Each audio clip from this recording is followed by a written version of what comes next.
একটা ভীষণ উদ্বেগের ব্যাপার যে ফয়সাল নামে এক বাংলাদেশি তরুণ, তাকে দেখা গেল যে পাকিস্তানের তেহরিক ই তালিবানের পক্ষে পাকিস্তান সেনাবাহিনীর সঙ্গে যুদ্ধ করতে, এবং সেই যুদ্ধে সে মারা গেছে। এখন কতজন আছে, এটা হলো প্রশ্ন।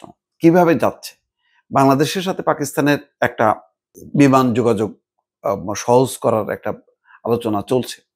ইতিমধ্যে অফিসিয়ালরা কোনো ভিসা ছাড়াই যেতে পারবে।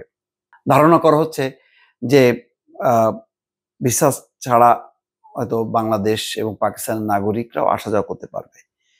এই আসা যাওয়ার সুযোগে আরো তরুণরা যদি ঢুকতে থাকে এবং শেষ পর্যন্ত সে খাইবার পাখতুন সেখানে যদি তারে যদি সেই অঞ্চলে, অর্থাৎ দুর্গম সেই পাহাড়ি অঞ্চলে যেখানে তেহরিকি তালিবান পাকিস্তান এই সংগঠনে যদি যোগ দেয় দলে দলে, এবং ইতিমধ্যে নানান কায়দায় হয়তো অনেকে সেখানে আছে।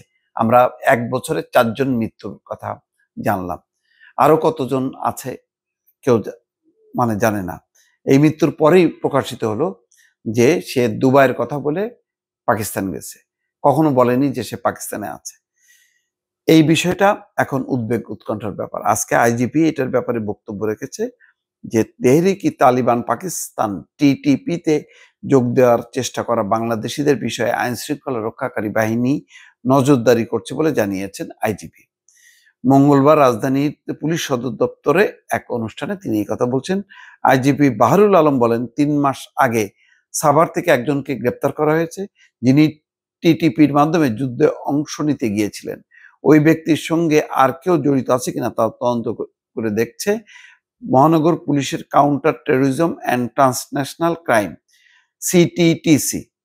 যদিও ওই ব্যক্তির দাবি তিনি ওমরা পালন শেষে পাকিস্তানে গিয়েছিলেন, সেখানে তার এক বন্ধু তাকে যুদ্ধে অংশগ্রহণ করতে বলেছিলেন, সেটা না করে তিনি দেশে এসেছেন। আইজিপি বলেন, সম্প্রতি আমরা গণমাধ্যমে দেখলাম ফয়সাল নামের একজন বাংলাদেশি আগেই পাকিস্তানে গিয়েছিলেন, তিনি নিহত হয়েছেন। মাঝখানে আমরা আরেকজন নিহত হওয়ার খবর পেয়েছি। মোট 4 জন। যিনি টিটিপির হয়ে ড্রোন চালাতেন তিনি বাংলাদেশি বলে জেনেছি, তবে তার পরিচয় এখনো নিশ্চিত হতে পারিনি। আমরা এই বিষয়ে কাজ করছি। ভীষণ উদ্বেগের ব্যাপার এই যে পাকিস্তানের সাথে আমরা চাই যে ভিসা মুক্ত অবস্থায় যাতে সংযোগটা হয়।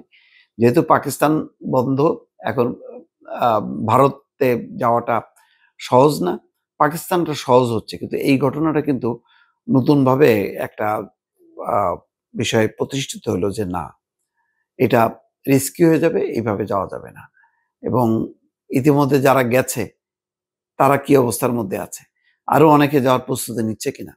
কারণ 5ই আগস্ট পট পরিবর্তনের পরে পাকিস্তানের সাথে সম্পর্কটা অনেক সহজ হয়েছে, স্বাভাবিক হয়েছে। সেই সুযোগটা যদি এই উগ্রপন্থার বা উগ্র ভাবাদর্শের তরুণরা, যুবকরা বা অন্যান্য মানে বয়সের মানুষরা যদি নিতে শুরু করে, তাহলে কিন্তু বিপদ হয়ে যাবে। তখন ওই পাকিস্তানের যে বদনাম জঙ্গিবাদের বা উগ্রবাদের, সেই বদনামটা কিন্তু বাংলাদেশের হবে, এবং তখন পশ্চিমারা বাংলাদেশ নিয়ে নতুন করে হিসাব নিকেশ করতে শুরু করবে। অতএব সাধু সাবধান।